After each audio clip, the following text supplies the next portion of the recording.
Jamnagar police દ્વારા બેડી વિસ્તારમાં કાર્યવાહી કરવામાં આવી છે। સરકારી જમીન પર દબાણ કરવાની લેન્ડ ગ્રેબિંગની ફરિયાદ નોંધાઈ હતી। શહેર મામલતદાર દ્વારા ફરિયાદ નોંધવામાં આવી હતી।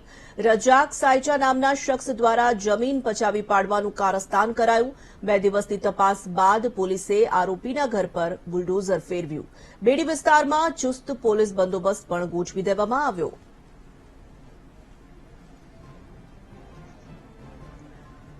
ચુસ્ત પોલીસ બંદોબસ્ત બેડી વિસ્તારમાં તૈનાત કરી દેવામાં આવ્યો છે। જામનગરની આ ઘટના છે। આ દ્રશ્યોમાં આપ જોઈ શકો છો પોલીસ દ્વારા કેવી રીતે પોલીસ કાફલો તૈનાત કરી દેવામાં આવ્યો છે। રજાક સાયચા નામના શખ્સે જમીન પચાવી પાડી હતી। આ સમગ્ર મામલો જામનગરથી સામે આવ્યો અને પોલીસે આરોપીના ઘર પર બુલડોઝર ફેરવ્યું છે। કોઈપણ પરિસ્થિતિ વધુ બેકાબુ ન બને ન વણસે તેને લઈને બેડી વિસ્તારમાં ચુસ્ત પોલીસ બંદોબસ્ત તૈનાત કરી દેવામાં આવ્યો અને સાથે જ આ કાર્યવાહી કરવામાં આવી।